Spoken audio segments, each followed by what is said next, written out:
Ono o čemu sada želim da govorim jeste, jer ja sam objašnjavala u onom videu kada govorim kako promeniti sopstvenu frekvenciju, govorim o Božjem tajmingu. Za sve postoji vreme. Za sve postoji vreme. Postoji vreme kad se seje i postoji vreme kada se žanje. Ja ovaj video snimam da vam ne dojadi sejanje. Da zapamtite da još se nikad nije dogodilo u duhovnoj sferi da ne nikne posejano. Uvek niče. Uvek uzročno-posledično se stvari dešavaju. Sa ljubavlju sejte, sa radošću sejte, sa radošću radite na sebi, da svaki dan uradite sve što možete, najkvalitetnije što možete. I zato sam i objavila onu sliku, vi uradite sve što možete, Bog će sve ostalo. I da vas Bog nikad neće pitati šta ste postigli, ali će vas sasvim sigurno pitati da li ste uradili sve što ste mogli. Nemojte se truditi da budete bolji od nekog drugog, ali se uvek trudite da budete bolji od sebe kakvi ste bili juče.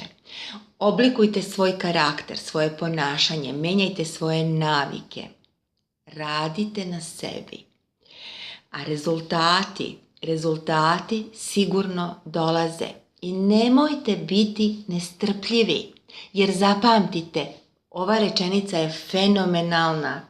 Postoji vreme setve, postoji vreme žetve. Što je duži period setve, to je obilatija žetva. To je obilnija žetva.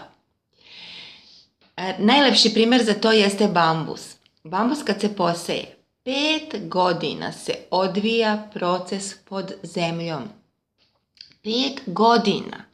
Kače, gde je, nema. To je ono što mi radimo. Posejemo i onda stalno gledamo gde je, hoće li nići, hoće li dati rezultat. Radio sam, čitao sam, bio sam na seminaru. Sejte.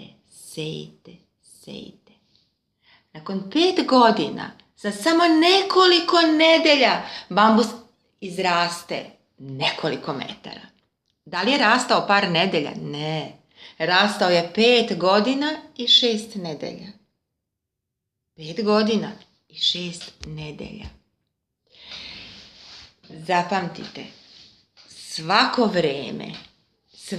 vreme i za sve što želite, i za sve što radite, i za sve što se dešava, za sve postoji vreme.